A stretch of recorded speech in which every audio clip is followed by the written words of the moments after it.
for the Agile community. www.Agile.FM. Thanks for tuning into another episode of Agile.FM, and today I have a guest with me I always wanted to have on this podcast, but the stars have not aligned until today. It is Esther Derby. Esther Derby is an author of two books. One of them is, I remember when it was released in 2006, Agile Retrospectives, I think a book that changed many people's lives. Esther is a founding member of the Scrum Alliance, board member of the Agile Alliance. She probably doesn't need an introduction to the Agile community, but I'm doing it anyways. And she holds a master's in organizational leadership, and these pretty much are the topics we would love to talk about today. So first of all, welcome to the podcast, Esther. Thank you. I'm thrilled to be here. Right, and we also have your dog, Izzy, in the background as well. Yes, she's busy right now, but she might be barking. She might be barking, so just... At a certain point. Yes. All right, here we go. All right, so... There we go, she's barking already. I jinxed it. Oh, but oh well, right? Agile Retrospectives is a book, as I said, that was released in 2006, and it's a great toolbox of... I think for everybody. And I think it's a stunning book for one reason. It's not prescriptive. It's a book that people can just put their retrospectives together. You have a theme to how these retrospectives are being aligned, but the book itself doesn't say this is how retrospectives are going to be performed for the next 20 years. So, exactly, right? What has happened, and what do you think happened since 2006, since the release of retrospectives, to all these retrospectives out there in this world? Well, I don't know about all of them. Oh. But I have heard some pretty dramatic stories about how people have been able to use this regular cadence of reflecting to make significant improvements in the way they're working together, in the quality of their work, in their sense of agency that, we can actually make changes. Mm-hmm. So I've heard some really terrific stories. And sadly, I've also heard stories about, people who are forced to do retrospectives in a sort of ritualistic way, mm-hmm. and people who do retrospectives, but they're never allowed to have any time to actually make improvements. Mm-hmm. And I've heard stories about people who are still doing retrospectives that consist of saying, what are we doing well? What should we do differently? Mm-hmm. So there's still room for people to move into this cadence of reflection and improving. I have experiences that are even further out there. Some teams skip retrospectives sure. altogether, right? And they're like, I don't even know how to perform them. And that's when I usually put your book into their hands and, and say, it's like, you need to read this. That's kind of you. But although I would say if people are having retrospectives where they are not given any time to actually make improvements, or where it's used to blame people, or the manager is checking in to make sure who's not, doing what he thinks they should be doing, then I think they should probably skip them. Mm-hmm. So if they're being used for blame, or they're not used, then better not to have one. Yeah. At all than to have one that's contributes to blame or is not a good use of people's time. Mm-hmm. Yeah. So, how do you feel about in Scrum? Everything is time boxed. So is the retrospective. How do you feel about that time box? Just curious. Well, I think time boxes can be useful. I don't think they're the thing that will save everything, but what I often find is that people allocate so little time to reflection and improving to their retrospectives that it's not surprising that they're not getting much value out of them. Mm-hmm. If you're only allocating half an hour to think about a month's worth of work or 2 weeks worth of work, it's mm-hmm. not surprising to me that you're not getting beneath the surface. Mm-hmm. How do you you probably have seen the latest version of the Scrum Guide, which was released maybe 2-3 weeks ago, early November 17. Actually, I haven't looked at it. Right. So there is a new statement in there which emphasizes actually retrospective items to be part of the sprint backlog for the future sprint. Yeah, I agree with that. I've been saying that for years. Awesome. That if your improvement actions aren't part of your real plan, if they're part of some separate plan, nothing happens with them. So they have to be considered part of your real work, not some separate category of some, because those secondary plans just are always overtaken by the need to deliver features. So I agree that it's really necessary for it to be part of the plan for the work for the sprint. Awesome, right. So that was retrospectives, and it was a long time ago. But today you're focusing on bringing agility to organizations, and you state that the environment, culture, and organizational dynamics are directly linked to the level of success. Why is working with people so much harder than with machines? Well, they're not deterministic.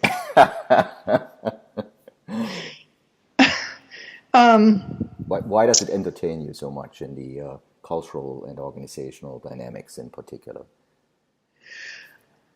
Well, people are endlessly fascinating. I mean, on an individual level, and people are just very, very interesting, and it's very rewarding to interact with people and get to know people for the most part. And in groups, the dynamics and the complexity of those situations and how the environment interacts with people it's just totally fascinating. And my experience is that in most organizations, people focus on let's get the right people, and then let's get these people to work to the maximum efficiency, versus looking at the environment that we've created for people. And I think that's missing it's missing half of the equation, because the environment has such a big impact on people's work. Actually, Kurt Lewin has an equation which I'm quite fond of, which is behavior is a function of the person and the environment. And I think that is often overlooked. So, for example, I got a call from someone who was telling me about a team that was just demotivated, and he was wondering how he could motivate these individuals, and he was wondering if they just were kind of had a character flaw because they weren't motivated even they were being paid. And I started asking questions, and it turned out that these poor people were working on a task that was really not very compelling. They were updating legalese on pages for a large organization. They worked in a basement room with no windows. Oh my God! They had no connection to the people who actually approved these web pages, and half the time they'd finish something and they'd contact the person, and the person would say, I can't get to that for 6 months, and so there was nothing in their environment that provided motivation. They were divorced from the end customer. Their work was compartmentalized, so it didn't really touch on the whole or a bigger purpose. And their physical environment was terrible. So. But they were getting paid. Well, they were getting paid, so of course they should be giving their full effort. Well, I think that's a faulty way of thinking. People are motivated when things are interesting and there is some larger purpose.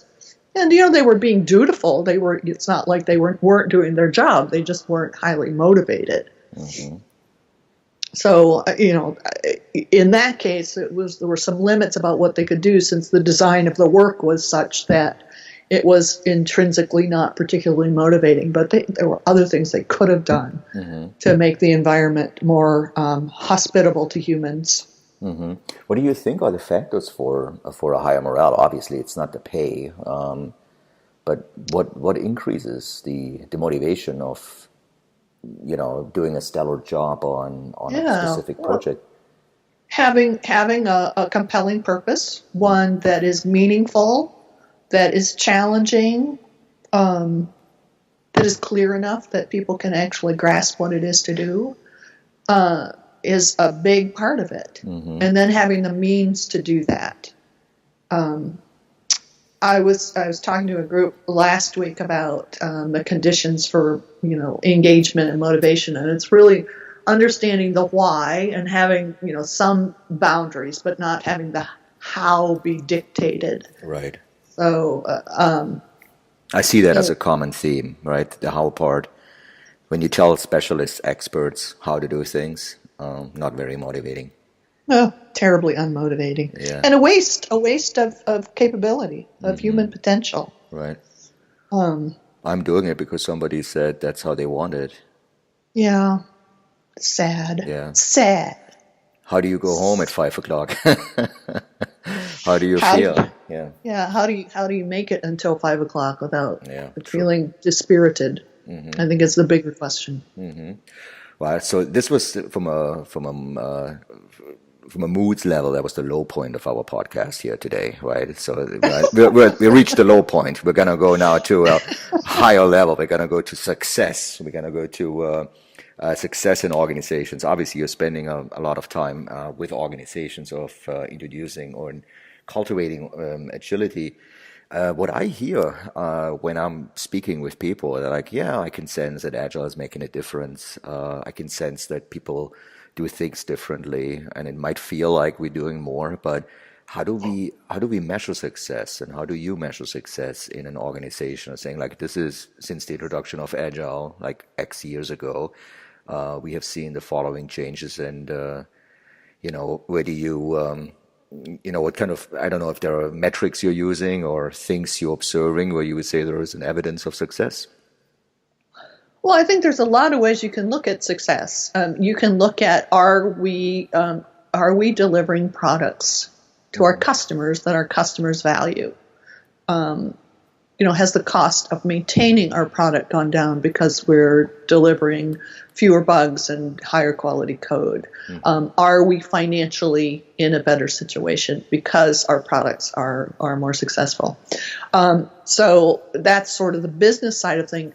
But you can also look at what's our turnover?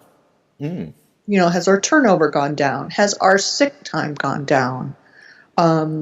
Because those speak to, we are creating a workplace where people want to stay, they feel challenged, they feel valued.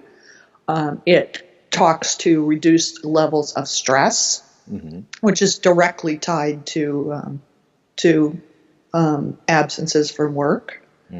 So you could be looking at those things. Some people are doing happiness indexes, and those may or may not be valid, but the turnover and the sick days directly relate to how people feel about their work and whether they're working at a sustainable pace. And they also speak to the financial results of the company, because both of those things are quite expensive. Yeah. So my dog is making a lot of noise in the background. I hope it's not coming through in the podcast. No, I don't hear anything. And oh, good, because it's not me making those sort of grunting and chewing noises. I promise you, it's not me. I don't hear anything so far, right? So, so what you're saying is about sustainable pace, and it's about stress level, and so on. For many organizations that are new to Agile, most of them are actually new. It's really the opposite. The stress increases with certain processes being implemented. You see teams really feeling like pressured by time boxes, getting more work done. It's the opposite of what you're describing here, right? Well, I think the process of a big change is always stressful in and of itself. That's it just is. So one of the things I try to do is introduce things more gradually and more slowly, so that there's not a big perturbation in the system, and so that people are not experiencing huge amounts of stress related to the change itself. I get worried when people talk about feeling more pressured and more time boxed. and that makes me concerned about how people are understanding the principles of Agile development and how they are understanding the need for autonomy and buy-in from the people doing the work. Mm-hmm. Do you think that is related also to management, leadership in an organization having wrong expectations of what Agile would do for them as an organization? Well, are you familiar with the phrase "bless their hearts"? Bless their hearts. Yes. It's common in the South. You know, once you've said "bless their hearts," then you can say just about anything, like, "Oh, bless her heart. That dress makes her look as big as a barn." So, bless their hearts. I think a lot of executives seem to think that change is a step function. That you implement a change and you will immediately have an increase in productivity. Mm-hmm. And that's not the case.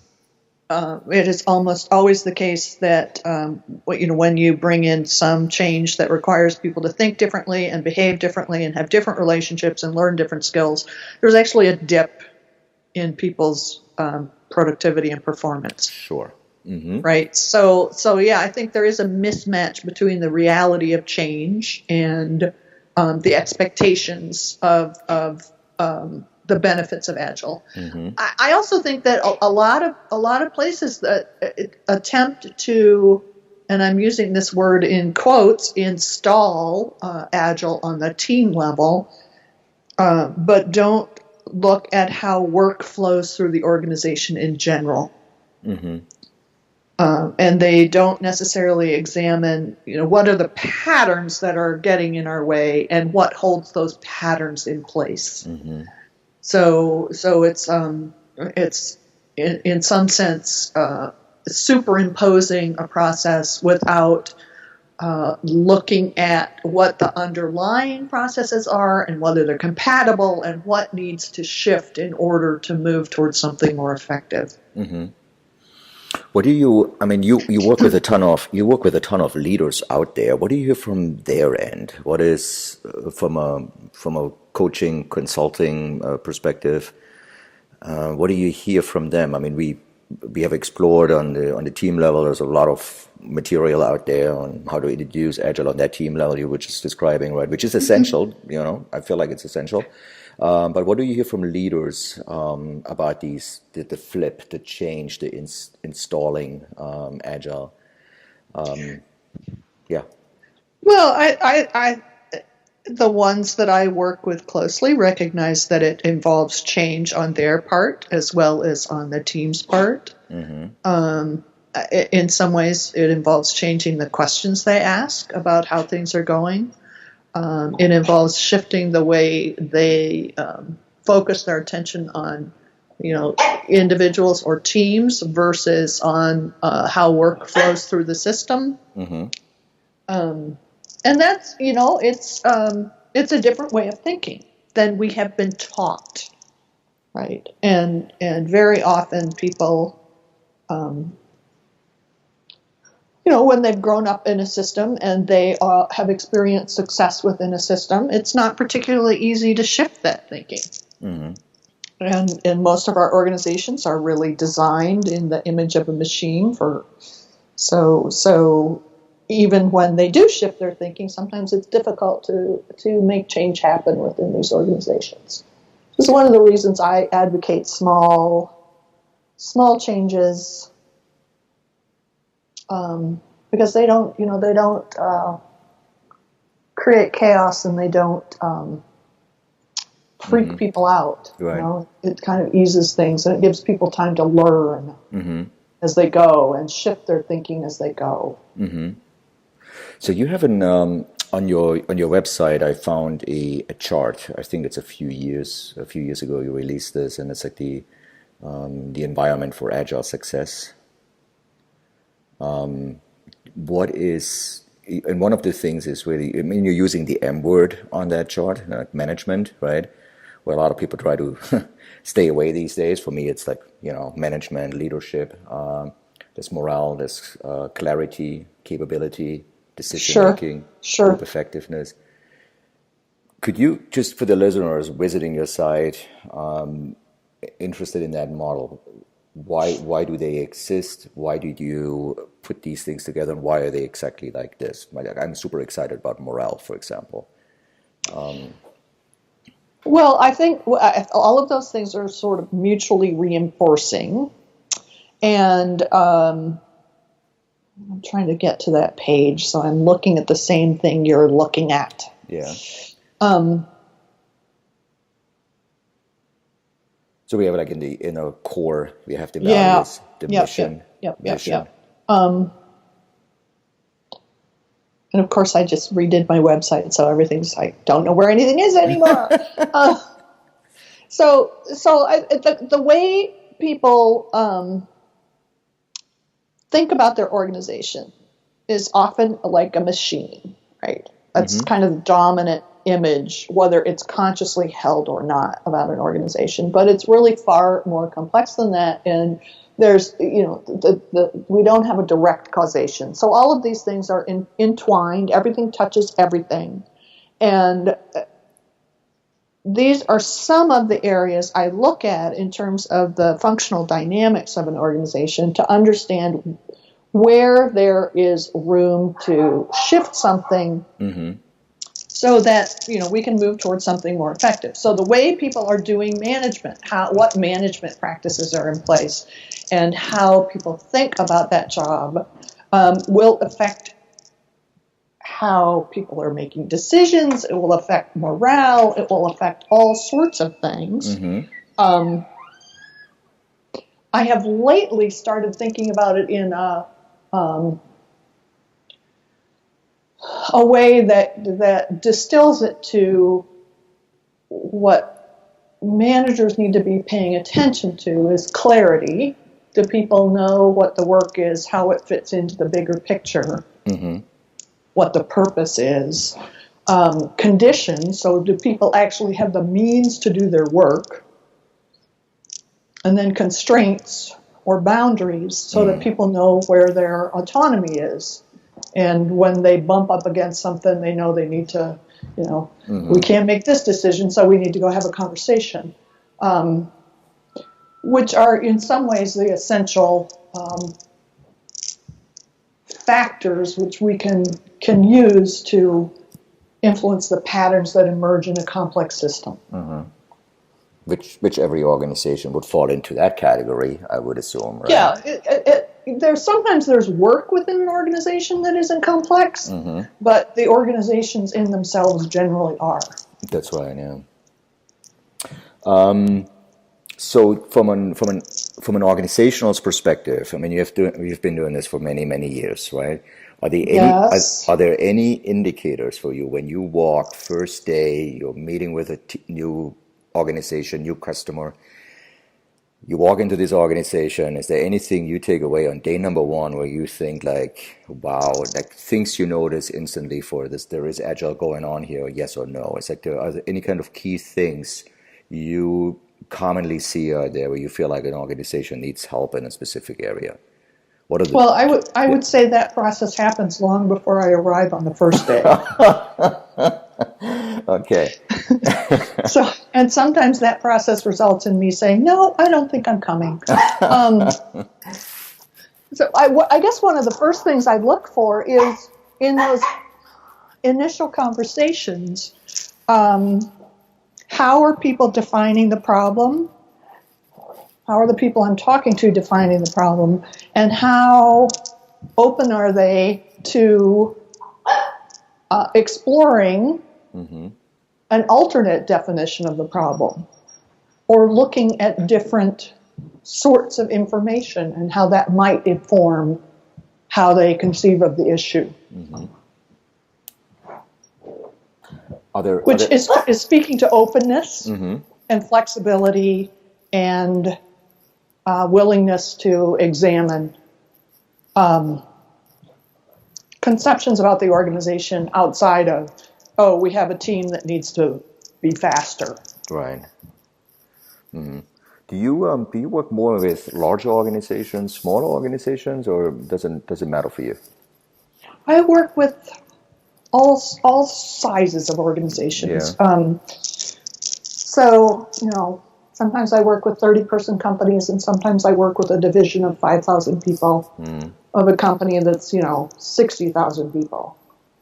Wow. I've worked with an 8-person company. Very different dynamics than... very different dynamics. And there's some notable shifts that happen at about 15 and about 30 and about 100. Mm-hmm. Oh, is that so? Okay. Yeah. Interesting.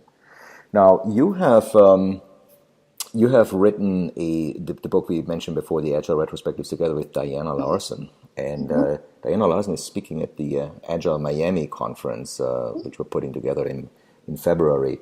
What conferences do you attend these days? I know you speak a lot, right? You go out and do presentations. And I know one of them is actually the AYE conference you're organizing. I'm not sure if you're still organizing it, but no, actually, we retired that conference a while ago. Although lately there have been a lot of people talking about wanting something like I. Mm-hmm. We realized that in many ways we had met our goals for that conference, so just we retired. moved on. Mm-hmm. So I speak at a number of conferences every year. I was in Warsaw in October, and I was at a little meetup in London last week. Nice. I get around. You get around. And my schedule for 2018 is still taking shape. Mm-hmm. So I know I'll be at the Scrum Gathering in Canada. Mm-hmm. And there's some other things that are in discussion. All right, maybe we have an opportunity to get you to New York at some point. It's possible. Possible, right? It's more than possible. Get you to the Agile Day in New York, or we align you with another conference maybe down the road. February in Miami, by the way, very nice. What conferences do you see currently trending? Like from your perspective, right? The topics you're writing and you're passionate about. Are there any kind of conferences, Agile 2018, like the typical flagship 5-day conferences for the broad masses, right? You go there and you speak, but is there anything that stands out where you would say this is a must go for you? Oh, well, there's a very long list. I mean, I actually really love a lot of the smaller regional conferences. Mm-hmm. I really love them. They get a sort of different variety of speakers, and you often have much more opportunity to interact with people than at a huge conference. True. So, I really liked the Path to Agility conference. Mm-hmm. I went to that. I spoke at that last spring, and I think they did a fantastic job putting the schedule together. Mm-hmm. There were topics that were outside the norm and that were interesting and compelling. Agile and Beyond. I've heard of that one, yeah. Yeah, so it's Midwestern Conference. They do a really nice job. Mm-hmm. So some of these smaller regional conferences, I think, are really terrific. Mm-hmm. Really terrific. Yeah, there's a lot going on. It's like I visited the Agile Alliance website for like local events because we put the Miami thing on. I was like, what else is going on out there? And it's just simply amazing. Like, I mean, obviously for me, it's like East Coast. I'm watching what's going on the East Coast, and then like more like in detail. But there's just an amazing amount of conferences and small regional gatherings going on. It's really fantastic. Now, to the end of our podcast here, Esther, you wrote tons of articles. I think over 100 articles, 2 books. I'm not sure. Many. Yeah, and I'm not sure if you're working on another book or not. But would be more interested right now. It's like, what are you reading these days? Well, I am working on another book. You do? based on my a talk I've been doing called 6 Rules for Change, which is a more complexity and human-informed view of change than the typical deterministic thinking about change. So I'm working on that. What am I reading? I have been reading a book by Jeffrey Pfeffer called Leadership BS. Yeah, which is about some of the wrong-headed thinking about leadership.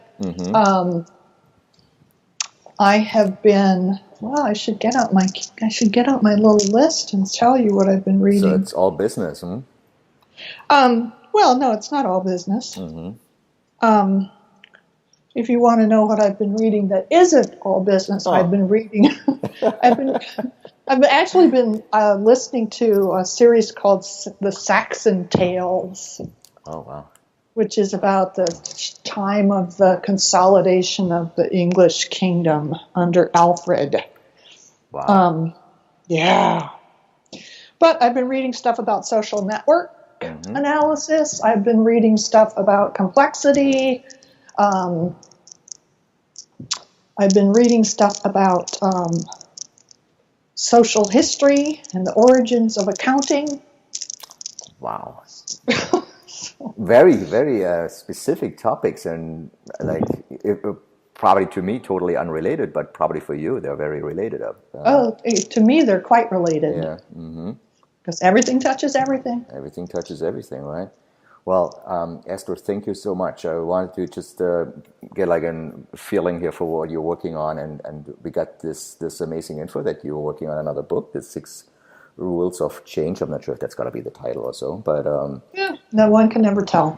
Exactly. And but I wanted to thank you just for your time. I wanted to thank you and Issy and for your time. And I have more information on the website on Agile.FM, but your Twitter handle is Esther Derby, just in one, no gaps, no colons, nothing. And people can reach out to you. They can get in touch with you on your website, estherderby.com. And they find links to all these things we discuss on my site, Agile.FM as well. Thank you so much.